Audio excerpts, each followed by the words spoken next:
Lexim nga fjalët e urta, kapitulli 3. Byri I mos e harro mësimin tim dhe zemra jote le të mbajë urdhnimet e mia, sepse do të bëjnë të shumta ditët e tua, vjetet e jetës sate plot mirëqenie. Mirësia e besnikëria kur mos të lënçin, lidhi për qafën tënde, shkruaj mbi rasën e zemrës sate, kështu do të fitosh zë e do të kesh sukses para syve të hyjtë të njerëzve. Kije shpresën në Zotin me gjithë zemrën tënde dhe mos u mbështet në mençurinë tënde. Kije mendjen në të gjitha ullat e tua leje.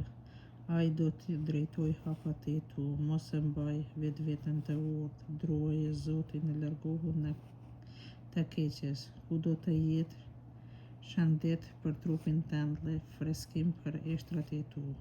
Dero Zotin me pasurinë tënde dhe me fytyrën e para të gjithë ardhurave të tua.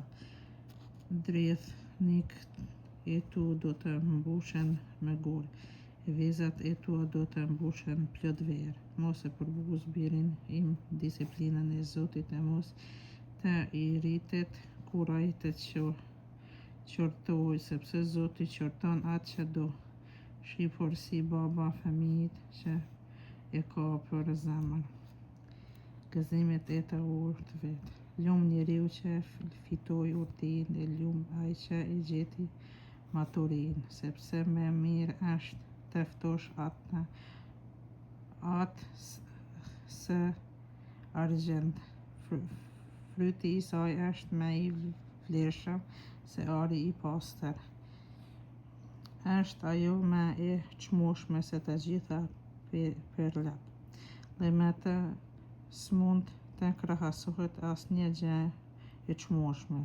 Në të djathtë e saj është jeta e gjatë, e në dorën e majt pasuria e nderit. Atëherë e saja ullet të bukura për të gjithë shtigjet e saj me paqë. Kush e fton atë fiton pemën e jetës, e I lumi ai që mund ta mbajë atë. Me dije Zoti I qiti tokës themeljet, me mençuri të qëndrueshme bëri qiejt. Me dijen e tij plasen humnerat e me rrete rigojnë vesën. Biri im të mos zhduken këton nga sytë e tu, ruaje mençuritë e maturinë, e do të jetë për shpirtin tënd e stoli për qafën tënde. E atëherë do të ecësh me guxim, ullës sate e këmba jote nuk do të marrë në thua. Kush të flesh frikë, do të kesh, do të pushosh në gjumë të qetë, s'ka pse ti trembesh merrit të papritur, as kur të ulet rrinin I tmerrshëm I të paullëve.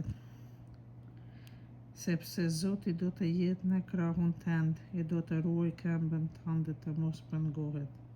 Mos lë pa I bërë veprat e mirë atij që ka nevojë. Nëse je në gjendje t'ia bësh, mos I thuaj mikut tënd, shko eja, nesër do të jap. Nëse menjëherë të gjen në gjendje t'ia japsh.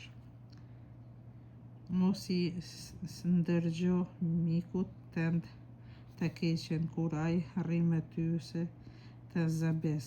Mos e zë me ndokënd pa arsye, në qoftë se ai s'do të ketë bërë asnjë të keqe. Mos ia ki lakmi njeriu të padrejtë dhe asesi mos I ndiq ullet e tija, sepse Zotit I nevojitet çdo I padrejtë dhe ai bën shoqëri me njerëz të ndershëm. Mallkimi I Zotit është në shtëpinë e të patëm Zot, kurse banesat e të drejtëve do të bekohen. Ai përqesh përqeshësit, kurse të hudhve u jep përkrahje. Të urtët do të trashëgojnë nderin, kurse lartësimi I të marrëve do të kthehet në trup.